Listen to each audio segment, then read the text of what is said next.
بسم الله الرحمن الرحيم. الحمد لله وصلى الله وسلم على سيدنا محمد رسول الله وآله وصحبه ومن والاه.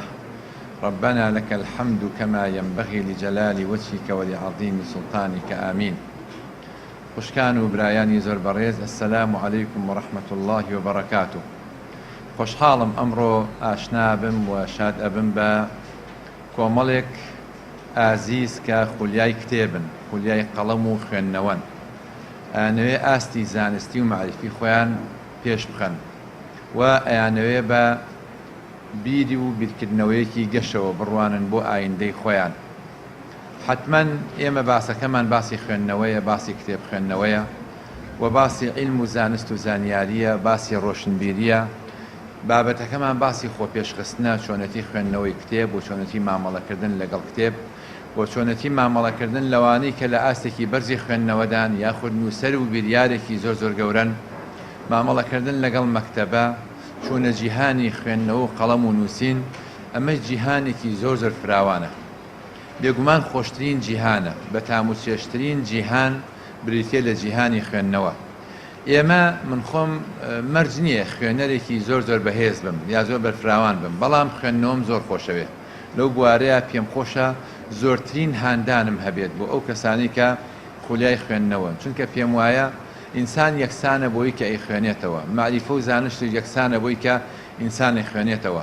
خوێندنەوە سەرەتا بریتیە لە چۆنەتی پەیوەندیکردن، پەیوەندی ئینسان لەگەڵ خوا، پەیوەندی ئینسان لەگەڵ خەڵک، پەیوەندی ئینسان لەگەڵ سروشت، پەیوەندی ئینسان لەگەڵ گەردوون.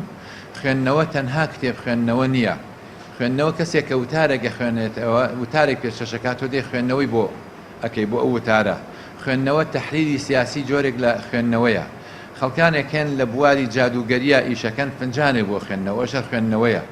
هونەرمەندێک کاتێک کە دێ لەوحەیەک ئەخوێنێتەوە، تابلۆیەک ئەخوێنێتەوە، ئەوەش خۆی بۆ خۆی خوێندنەوەیە. کەسێکی جیۆلۆجی کە هەیە دیراسەی زەوی و چینەکانی زەویەکە، ئەوە خۆی بۆ خۆی خوێندنەوەیە. کەسێک کە یەک قسەت بۆ ئەکات تۆ خوێندنەوەی خۆتی هەیە بۆ ئەو کەسە، سەرناسی جۆرێکە لە خوێندنەوە. بۆیە هەندێک هەند فیراسەیان هەیە، هەندێک هەند توانای خوێندنەوەیان هەیە، خوێندنەوە جیاجیاکان. ئەو کەسانی کە لە بواری کولتوری و کەلەپوری کۆنا یا مێژووناسیە کارەکەن، کاتێک کە لەوحەیەکی کۆن خشتێک تاشە بەردێک پێستەیە کە ئەدۆزنەوە شتێکی کۆنی لەسەر نووسراوە، بێگومان خوێندنەوەی بۆکەن، ئەوەش خۆی بۆ خۆی خوێندنەوەیە. هەموو ئەمانە بریتە لە خوێندنەوە. خۆی پەروەردگار لە قورئانە کە باسی منافقینەکە فەرمێ لەتەعریفەنەهم فی لەحن القەول، واتە لە هەڵەی زمانیانەوە، کاتێک کە زەلەی زمانیان هەیە، کاتێک کە زمانیان ئەخلیسکێ، هەندێ وتەیە بە زمانیانە باس منافقەکانەکە خوێندنەوە بۆ ئەوەیە کە زەلەی لیسانی هەیە لێوە ئەیناسی. هەموو ئەم خوێندنەوانە حاڵەتی پەیوەندیکردنە، کۆنتاکتە، هەڵسوکەوتە لەگەڵ بەرامبەرا کە تۆ خوێندنەوەی بۆ ئەەکەی. لە کۆنا بێگومان خوێندنەوە خەڵک لێی ترساوە، لە کۆنا خوێندنەوە خەڵک لێی ترساوە. ئەگەرنەوەڵێن ئەفسەرێکی بەریتانی لە کۆنا بە یەکێک لە کارمەندەکانە نامەیەکی ناردووە بۆ لای خێزانی بۆ ماڵەوە.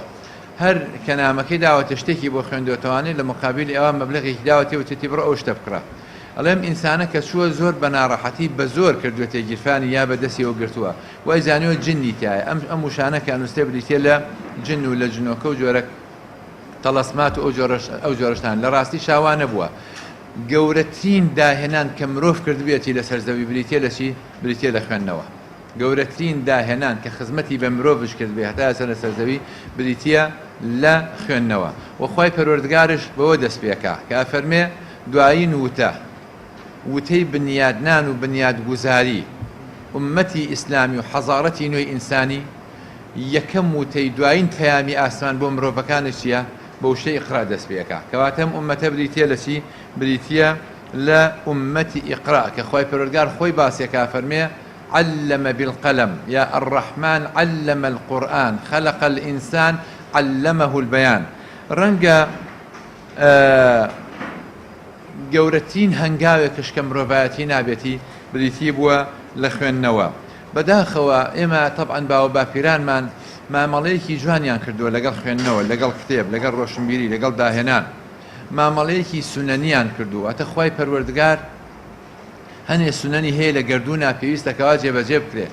کەسێک مەلەوانی نەزانێ بچێتە دەریا و ئەخنکێ، کەسێک شۆفێری نەزانێ ئەگە بڕوا بیوە سیارەی دەخوێن ناتوانێت سیارەکە. ئەمە عەقڵێتێکی سونەنیە، واتە بە پێی سونەن بە پێی هەندێک یاسای گەردوون پێویستە ئینسان مامەڵە بکە. ئەگەر پرسیار بکرایە لە ڕابردووە لە باو باپیران و کەسوکاری ئێمە ئەوەی کە بنیاتی ئەم حەزارەتیان ناوە سەردەمی ڕۆشنبیری و ڕۆشنگەری، لە پرسیاریان لێ بکرایە ئایا ئینسان چۆن خەلق بووە، دەیان بیردۆزەیان ئەهێنایەوە. هەروەها لای غەیرە موسڵمانانیش چەندین بیردۆزە هەیە. گەردوون چۆن دروست بووە، زەوی ئاسمانەکان چۆن دروست بووە، ئەم گەردوونە چۆن جوموجوڵەکە، چۆن حرەکەتەکە، کاریگەری دەریاکان، کاریگەری زەریاکان، کاریگەری چیاکان، کاریگەری ڕەشەبا لەسەر خەڵقی ئینسان، لەسەر دروستبوونی ئینسان، لەسەر بەردەوامبوونی ژیانی ئینسان.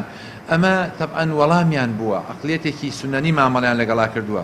لە سەردەمی خۆمانە ڕەنگە و عەقڵێتە نەمابێ، بە عەقڵێتێکی طقوسی و ئەزانین عیبادەت لەوایە کە بڵێن خوا ئینسانی خەڵق کردووە تەواو. نە، کەسێکی ڕۆژ ئاوا بهێنە یا زانستخوازێ بهێنە پرسیاری لێ بکە، دەیان بیردۆزە بۆیانێ.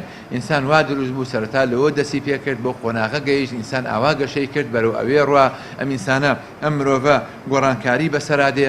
خوای گەورە خۆشی فەرمانی پێکردوین کە فەرمێ قل سیروا فی الأرض فانظروا كيف بدأ الخلق ثم الله ينشئ النشأة الآخرة. فەرمانی خوای پەروەردگارە، بڕۆین بگەڕێن بەسەر زەویە تا بزانین خەلق چۆن دەستی پێ کرد. ئێمە کە خوای پەروەردگار ئەفەرمێ اقرأ باسم ربك الذي خلق، خەڵکانێک وازانێت کە خوای پەروەردگار فەرمانەکە بەس قورئان خوێنیتەوە. خوێندنەوەی قورئان زۆر گرنگە، ڕاستە، بەس قورئان خوێندنەوەی قورئان کیفایەت نییە. خوای گەورە مەبەستی پێ خوێندنەوەی خەڵقە، خوێندنەوەی مەخلوقاتێتی، خوێندنەوەی خەڵقی ئینسانە، خوێندنەوەی زەوی و ئاسمانە، خوێندنەوەی گەردوونە، دیراسەکردنی تایبەتمەندیەکانی ئینسانە، گەشەکردنی ئینسانە، قۆناغە یەک لە دوایەکەکانە، سەرەتای ئەم گەردوونە چۆن دەستی پێکردووە، تەقینەوەی گەورە چۆن دەستی پێکردووە. ئەوەلەم یەڕەو ئەنە السەماوات والأرض كانتا رتقا ففتقناهما. یەک بووە، بەڵام خوای پەروەردگار بەهۆی تەقینەوەیەکەوە لەیەکی گوێکردنەوە لەیەکی جاکردنەوە. بۆیە خوای پەروەردگار فەرمانەکا بۆی کە ئێمە خەڵقی خوای پەروەردگار بخوێنینەوە، دیراسی بکەین و لەسەر ئەو کۆش و بەردەوامش لەسەر کۆشکردنش هەر بەردەوام بین.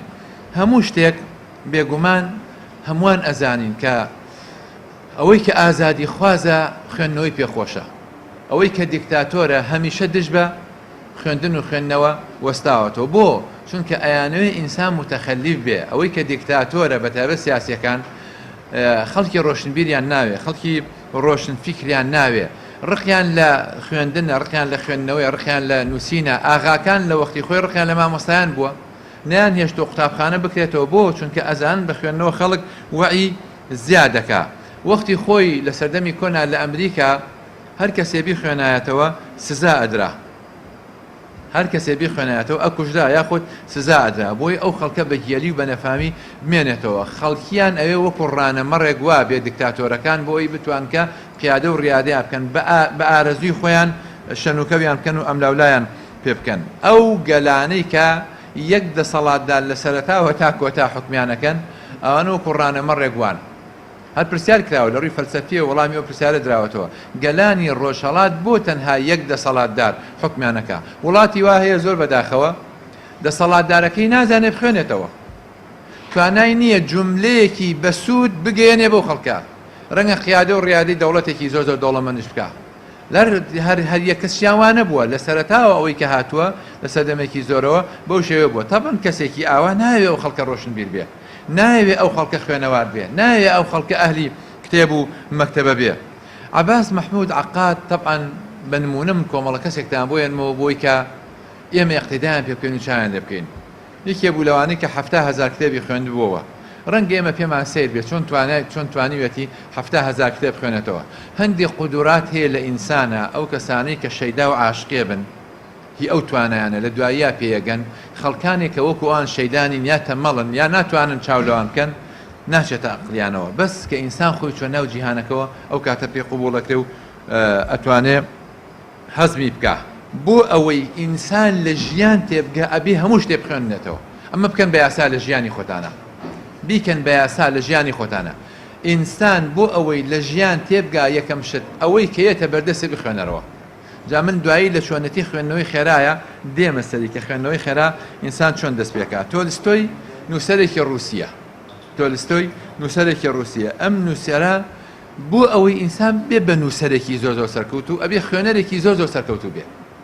بۆ ئەوەی بیتە ئینسانێکی زۆر زۆر سەرکەوتوو، داهێنەرێکی زۆر زۆر سەرکەوتوو، نووسەرێکی زۆر زۆر سەرکەوتوو، شاعرێکی زۆر زۆر سەرکەوتوو، پێویستە خوێنەرێکی زۆر زۆر سەرکەوتوو بی. ئەڵێ تۆلستۆی کە نووسەرێکی ڕووسیە نزیکی 200 کتێبی هەیە بێگومان، ئەڵێ جاری وا بۆ دەیان کتێبم خوێندێتەوە بۆی 5 دێڕ بنووسم.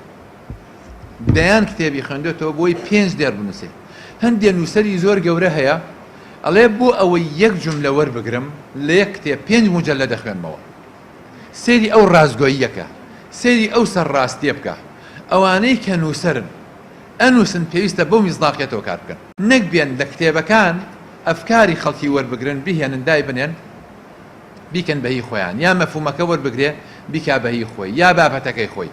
بە تایبەت لە بواری نووسینە ئەوەی کە هی خەڵکە پێویستەکەوە ئاماژەی پێ بکرێ. نووسەریش ئەبێ شتێ بنووسێت کە بخوێندێتەوە. طبعاً لە دنیاە نووسەری وایە کتێبی نووسیوە وەک باسەکرێت نزیکی 100 بۆ 150 ملیۆن نوسخەی لێ فرۆشراوە.